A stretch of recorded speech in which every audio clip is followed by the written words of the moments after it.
Bonjour à tous et bienvenue sur Rouge TV dans les rendez-vous de Vanille avec notre nouvelle invitée, une artiste suisse qu'on adore, c'est Marine. Bonjour Marine. Bonjour. Comment vas-tu? Ça va bien, ça va super. Merci beaucoup de me recevoir dans les studios. Eh bien avec plaisir, tout en rouge, chez Rouge. Ouais, effectivement, on est dans le thème.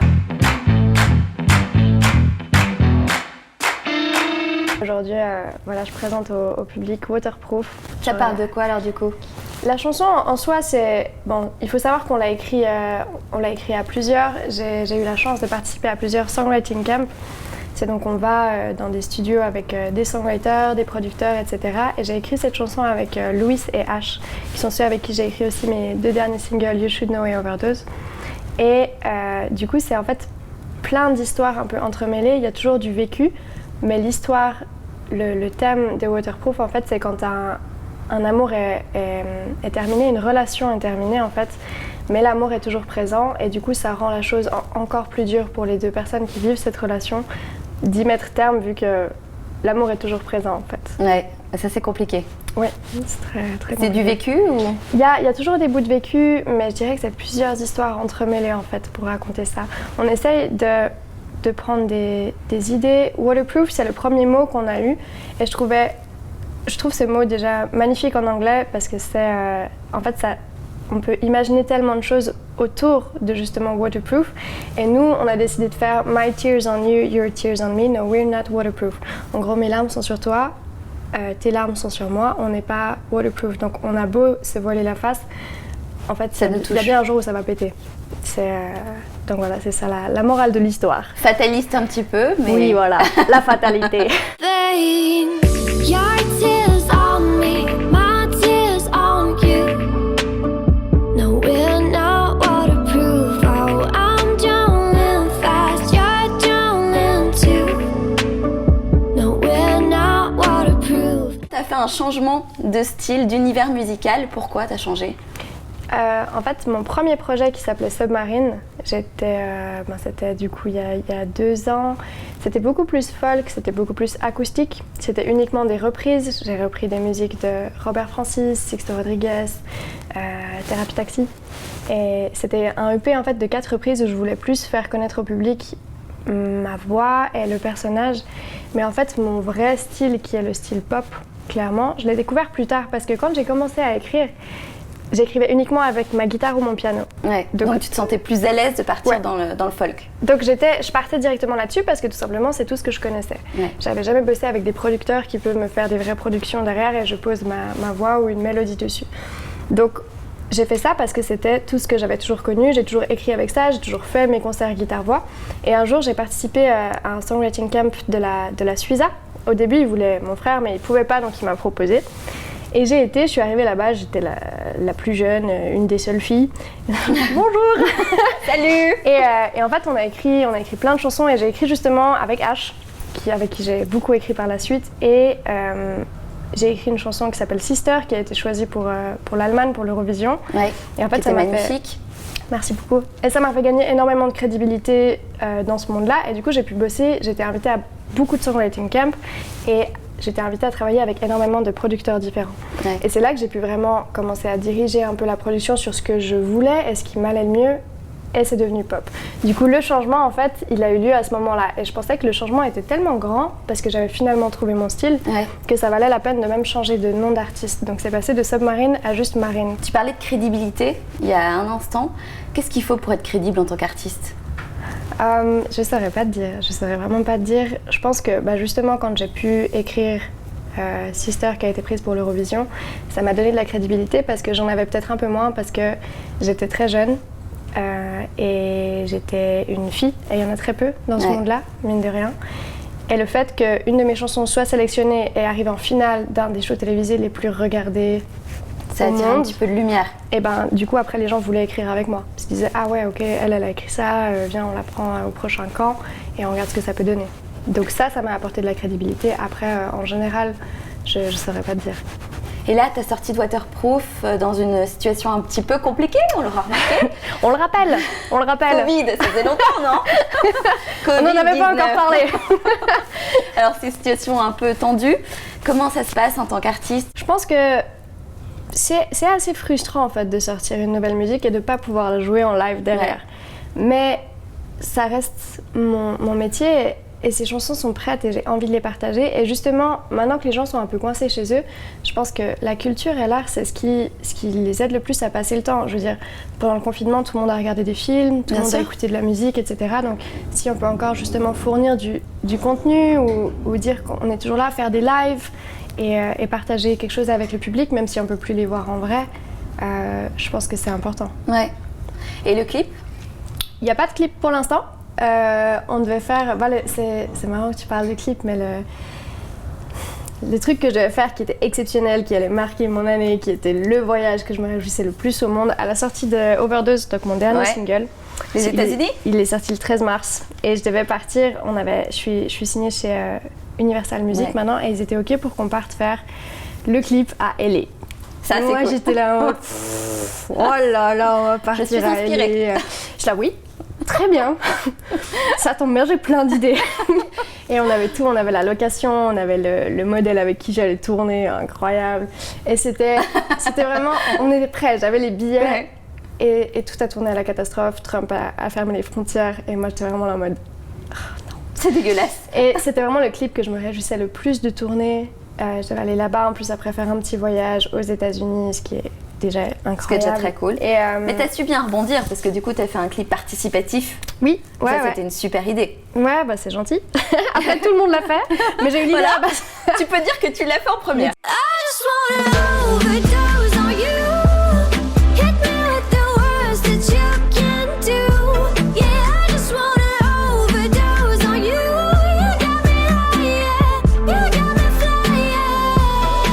Pas mal de vidéos des gens qui se filmaient en dansant sur la chanson ou juste en faisant la cuisine ou des trucs comme ça et je suis là en mode il y a peut-être une idée là derrière et du coup j'ai téléchargé Adobe Premiere et j'ai mis sur Instagram merci de m'envoyer vos vidéos où vous dansez ou vous faites des trucs sur Overdose. J'ai téléchargé Adobe, les 7 jours d'essai gratuits.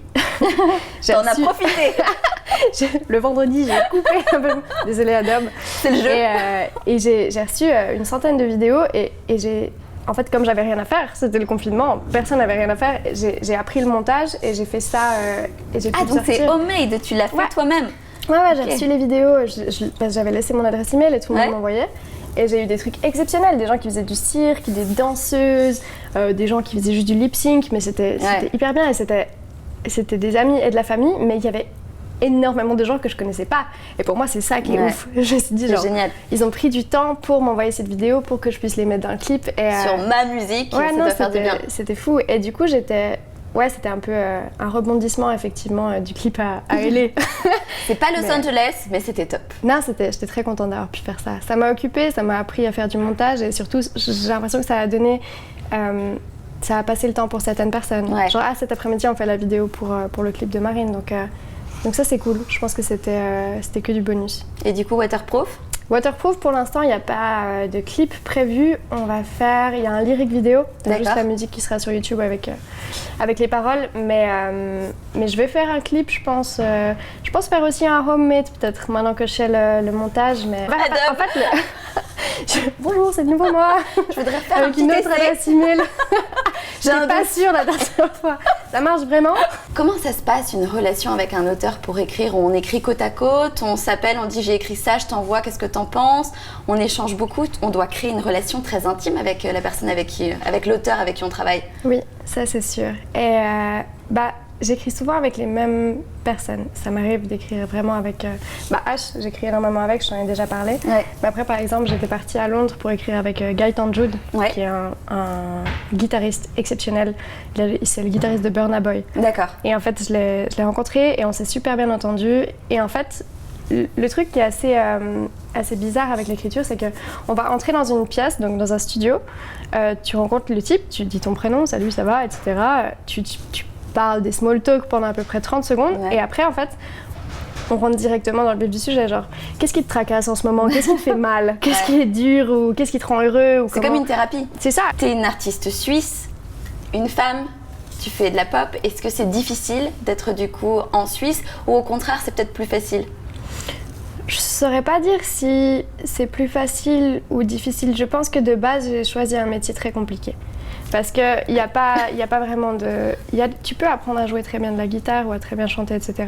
Mais vraiment apprendre à sortir un single, le faire diffuser, faire de la promo, etc. Tout ça, ça s'apprend pas. Tu apprends un peu toute seule. Moi, j'ai la chance d'avoir mon frère qui l'avait fait avant et qui a pu m'expliquer beaucoup. Mais en fait, je pense que ce métier est très compliqué. Est-ce qu'en France ou en Belgique, c'est plus facile ? Je ne saurais pas dire, parce que j'ai l'impression qu'il y a aussi plus de compétition. Après, en Suisse, le seul truc, c'est que c'est un peu moins considéré comme un vrai métier. Ouais. Parce que si je dis à quelqu'un que je suis chanteuse, on va me dire « Ah ok, mais tu fais quoi à côté ?» Alors, ça fait plusieurs fois que tu parles de ton frère. Ton frère, pour ceux qui ne le savent pas, Sébastien Baker. Quoi? Ah bon? Mais non, je ne parle pas de lui. Je parle de mon autre frère. Feels like a lifetime. Just trying to get that while we're dying inside. Done a lot of things wrong, loving you, being warm, but I can't move on. You know I'm afraid of change. On est collègues. Collègues. En fait, avec Bastien, on écrit énormément ensemble. Ça fonctionne très très bien en studio en fait. Parce que ce qui est incroyable quand tu travailles justement avec un membre de ta famille, là mon frère, c'est qu'il n'y a pas de non-dit en fait. Bah oui. Si on trouve nul, on va dire c'est nul, arrête. Ou genre, même si c'est plutôt bien, on va dire c'est nul. Et en fait, ça fonctionne hyper bien en studio parce que je pense qu'on a à peu près la même oreille, on écoute à peu près les mêmes musiques, on se comprend très bien. On a une voix qui fonctionne très bien ensemble aussi. Du coup, sur presque tous les titres, c'est lui qui fait mes backings, c'est lui qui fait les deuxièmes voix. Il m'a souvent pris sur des concerts pour que je fasse les deuxièmes voix aussi. Et on a un lien très fort à travers la musique en fait parce qu'on se comprend, j'ai l'impression à 100%. C'est important. Dans tout ça. Et surtout qu'il peut m'apprendre tellement parce qu'il a tout ce que je vis maintenant, il l'a déjà vécu fois 8000. Et du coup, si j'ai une question, 9 fois sur 10, non même 10 fois sur 10, il a la réponse. Il dit « Ah ça, tu fais comme ci, comme ça. » Je fais « Ok. » Mais non, c'est, je pense, une chance d'avoir quelqu'un qui a réussi dans la musique en Suisse à ses côtés quand on essaie de commencer une carrière. Et c'est cool, je trouve, de le partager tous les deux, tout ça, de partager cette passion ensemble, c'est génial. Ouais, non, c'est clair. Tes ambitions pour la suite, c'est quoi? Il y aura le but final à tout ça, c'est un album, clairement. Un album ou un EP. Donc là, il y a déjà 3 titres. 3 titres et j'en ai encore plein à me présenter. C'est drôle parce qu'avant de sortir Waterproof, on était en train d'hésiter lequel on sortait. On était en mode, lui, il est bien ça, aussi. C'est bien, plutôt ça. Mais ça fait plus hiver. C'est bien le mood du moment. Non, et du coup, il y a plein de titres encore qui vont sortir et que je me réjouis énormément de partager. Et après, le but, ce serait de faire un album et de pouvoir recommencer Il n'y a pas de date encore. Pour l'instant, on fait single, on regarde les réactions du public, les retours qu'on a. Est-ce que ça intéresse les gens? Est-ce qu'il faut sortir un album? On va parler aussi de ton actu à côté, parce que tu t'arrêtes pas. Là, après notre interview, tu vas aller retrouver des élèves. Mon ancienne prof d'allemand, qui est en congé maternité et qui m'a demandé si j'étais motivée à faire 4-5 mois de remplacement. C'est génial. Et j'étais un peu là en mode genre, écoute, oui, j'ai rien à faire d'autre actuellement. C'est génial. Donc, et c'est cool parce que j'ai déjà fait beaucoup de remplacements et j'ai de la facilité avec les élèves et avec les jeunes. Avec les jeunes. J'adore les jeunes. Et du coup, non, c'est... Anglais, allemand, j'adore. Sport, c'est cool aussi. Donc non, franchement, je suis contente d'avoir ça. Ça me donne des horaires et ça me fait continuer la vie sans me dire que la musique s'arrête. Pourquoi chanter en anglais? Pourquoi chanter en anglais? Alors ça, c'est une question que j'ai souvent eue. Et je trouve que c'est une langue aussi extrêmement agréable à l'écoute. Ouais. Je trouve que c'est une langue magnifique. Et je devrais essayer d'écrire en français, c'est quelque chose que je prévois pour la suite. Ouais. Mais j'ai l'impression qu'en fait, c'est presque... j'ai beaucoup plus de facilité à écrire en anglais parce que j'ai toujours écouté des chansons en anglais. En français, je pense essayer, mais j'ai pas ce réflexe. En fait, ça vient beaucoup plus naturellement. Je prends ma guitare, ça vient directement en anglais. Aussi peut-être parce que le français, c'est plus direct vu que c'est ma langue maternelle. Ouais. Et si on veut dire des choses, j'ai l'impression que l'anglais, ça camoufle un peu ce qu'on veut dire. C'est genre si tu traduis, oui, tu peux comprendre ce que je veux dire. Ouais. Mais tu l'as pas directement sous les yeux. Donc, français, pourquoi pas. En Suisse, est-ce que tu écoutes un ou une artiste en particulier? Bien sûr, j'aime beaucoup. En fait, j'ai grandi avec. Quand mon frère il a commencé à faire beaucoup de concerts et tout, j'avais 11 ans. Donc j'ai vraiment grandi dans les tournées autour du monde, les backstage, les studios, les interviews, etc. Et en fait, un groupe avec qui il tournait beaucoup, c'était 77 Bombay Street. Ouais. J'adore ce qu'ils font. J'adore 77 Bombay Street, j'adore Pegasus, j'adore Stress. J'aime beaucoup Loco Escrito aussi. Et en fait, Alieuse aussi, exceptionnel.